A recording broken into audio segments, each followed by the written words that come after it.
Bienvenidos a La Economía, soy Juliana González. La economía de los Estados Unidos se contrajo un 0,3% en el primer trimestre de 2025, según datos oficiales del Departamento de Comercio. El retroceso sorprende, ya que los analistas esperaban un crecimiento moderado. El descenso se atribuye al aumento de importaciones antes de la implementación de los aranceles impuestos por Donald Trump, tanto por parte de los consumidores como por las empresas, que quisieron almacenar insumos a la espera de esa guerra arancelaria.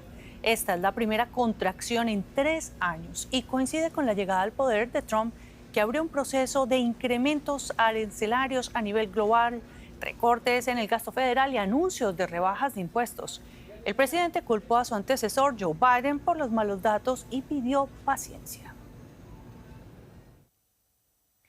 El descenso de la actividad se produce en medio de una enorme caída de la confianza de los consumidores, que en abril descendió un 32% hasta su nivel más bajo desde la recesión de 1990.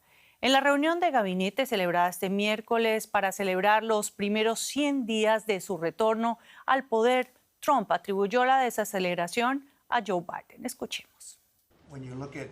Analizando el mercado de valores, en este caso, se ve lo mala que es la situación que heredamos. Este trimestre que hoy hemos visto viene de antes del 20 de enero, así que es culpa de Biden. Incluso diría que el próximo trimestre también es cosa de Biden. No se trata de algo que cambie cada día o cada hora, pero le estamos dando la vuelta. Es un barco enorme para maniobrar y tendremos el mejor país, financieramente hablando, de la historia del mundo. Hemos reiniciado el juego.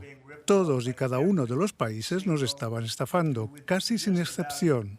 Tendría que pensar mucho para saber quién no se ha aprovechado, pero no culpo a esos países, sino a la persona que ocupaba mi puesto. La economía de Estados Unidos se contrae en el primer trimestre de este Trump 2.0 en medio del torbellino de aranceles impuestos por el mandatario, y a pesar de que su gran promesa de campaña fue hacer brillar a la economía estadounidense. Para hablar del tema, nosotros nos vamos hasta Nueva York con mi colega Ana Nieto. Ana, qué gusto saludarte. ¿Es esta contracción consecuencia de esa incertidumbre de la que tanto hablan consumidores, empresarios y analistas?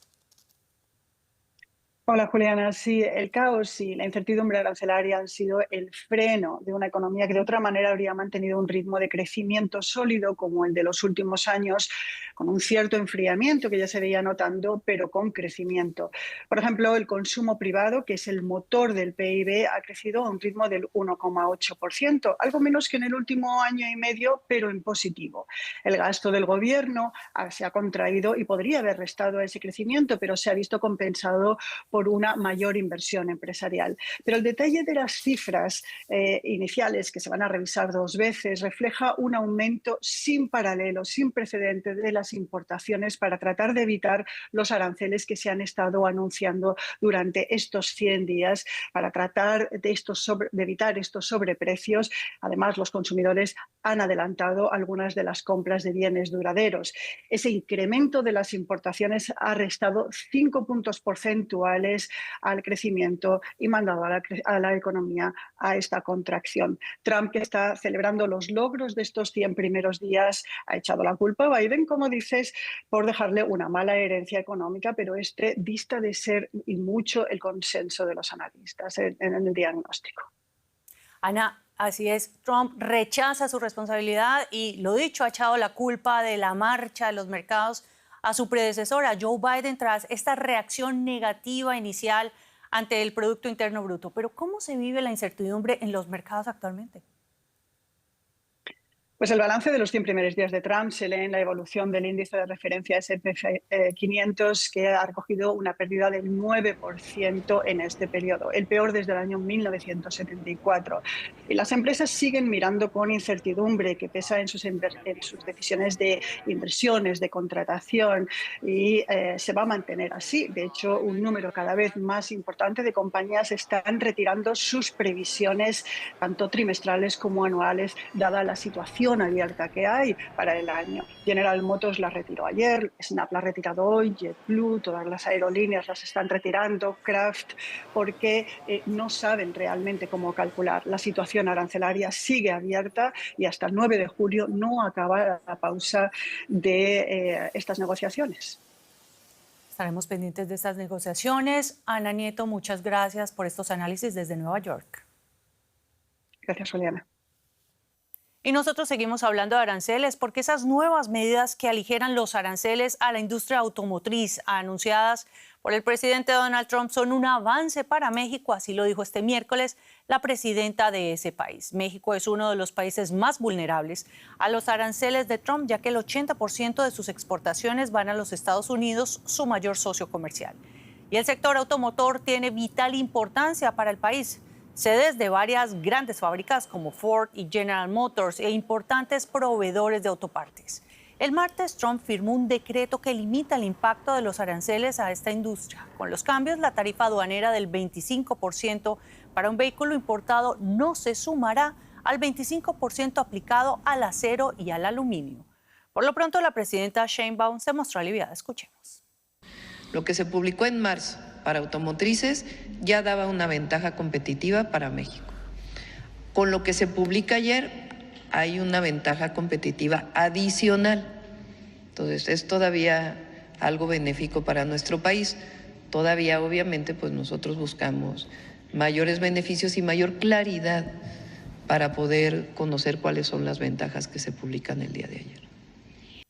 Y hablemos ahora de otro termómetro de la economía. Se trata del mercado energético global, que muestra nuevas señales de inestabilidad. El precio del petróleo ha caído con fuerza en este mes de abril y todo indica que será su mayor desplome mensual en 3 años. El crudo Brent y el WTI han perdido un 15 y 16% respectivamente de valor. Analistas apuntan a los nuevos aranceles impuestos por el presidente Trump como uno de los factores clave que pueden llevar a la desaceleración económica y menor demanda de combustible. Asimismo, hay temor de que se produzca un aumento de la producción por parte de la OPEP y sus aliados con la OPEP Plus. Con una oferta creciente y un panorama internacional incierto, los países exportadores enfrentan ahora una presión adicional. Y vamos con un repaso de otras notas económicas de la jornada. La actividad manufacturera en China cayó más de lo esperado, en parte por la tensión comercial con los Estados Unidos. El índice de gerente de compras se sitúa en abril en los 49 puntos, lo que representa una contracción. La producción, los pedidos y el empleo bajaron, mientras que el sector servicios apenas creció. La incertidumbre comercial está afectando la confianza y frenando decisiones empresariales. Repsol continúa las negociaciones con Estados Unidos para poder seguir operando en Venezuela, luego de que las autoridades norteamericanas suspendieran la licencia para exportación de crudo y derivados del país caribeño. Repsol recordó que su actividad principal en Venezuela no es el petróleo, sino el gas, que supone alrededor del 85% de su producción en este mercado. Y antes de despedirnos, hablamos de Bolivia. En este país, la Cámara de la Industria Farmacéutica exige al gobierno de Luis Arce que le permita acceder a divisas para el pago a proveedores del exterior, mientras los pacientes denuncian los altos precios y problemas para conseguir algunos medicamentos. Bolivia sufre desde 2023 una falta de liquidez de dólares que se ha agudizado. Conseguir un medicamento puede convertirse en una odisea en Bolivia. Grisel lo sabe bien, hoy la acompañamos en su peregrinaje por las farmacias. He caminado por bastantes farmacias acá de la ciudad del Alto, pero sí en el centro del Alto, en La Ceja, lo he podido conseguir. Y nos indican también, ¿no?, que ellos están teniendo problemas en adquirir los medicamentos, diferentes medicamentos por el tema del dólar. No hay, es la respuesta que ha escuchado una y otra vez en las farmacias. No tenemos ese medicamento, todavía no nos ha llegado. La preocupación de Grisel la comparte David, que nos cuenta que los precios se han incrementado hasta en un 50%. Hay que salir a las farmacias afuera a conseguir la medicación que falta para completar la receta. Entonces, ahora en las farmacias los precios también son muy variados. Hay farmacias que tienen precios altos. Los pacientes con hipertensión, diabetes y cáncer están preocupados. En el Hospital San Juan de Dios de Tarija solo pueden adquirir un 75% de los medicamentos que necesitan. Y son los medicamentos, los anestésicos que se usa bastante en terapia intensiva, la parte de antibióticos de última generación, que también son medicamentos de uso frecuente, los medicamentos para pacientes oncológicos y para pacientes dializados. Las bioquímicas Paola y Jovita observan de cerca que muchos pacientes ya no están siguiendo el tratamiento completo. Tienen que comprar 30 tabletas cada mes o 60 si es que tienen la posibilidad. Entonces, ahora ya han ido mermando, van tomando un día sí, un día no. Sí, muchos de los productos han subido, muchas de las empresas han hecho subir sus precios, ya no están llegando ciertos productos. El sector farmacéutico requiere trimestralmente unos 45 millones de dólares para materias primas, divisas a las que no pueden acceder. El principal problema en este momento para nosotros como industria es no poder acceder a dólares en las condiciones, en las cantidades que nosotros requerimos. El dólar no está en un tipo de cambio oficial, el gobierno no ha cumplido el compromiso de dotarnos de dólares, las comisiones bancarias siguen siendo elevadas. Después de consultar en varias farmacias, Grisel ha conseguido solo uno de los medicamentos de su receta. Sí, hemos podido conseguir uno de los medicamentos. Sí lo tenía, pero lo que nos indica es que sí otro medicamento, que es el naproxeno de 550, no lo tenía y no lo tienen porque el precio se habría incrementado, ¿no? A pesar de las consultas de Deutsche Welle para conocer las acciones concretas que garantizan el acceso a los medicamentos, no hubo respuesta de las autoridades. Bolivia tiene capacidad de producir solo el 45% de la lista nacional de medicamentos, el resto debe ser importado. Y así llegamos nosotros al final de las noticias económicas. Muchas gracias por elegirnos y nos vemos en la siguiente emisión. Hasta pronto.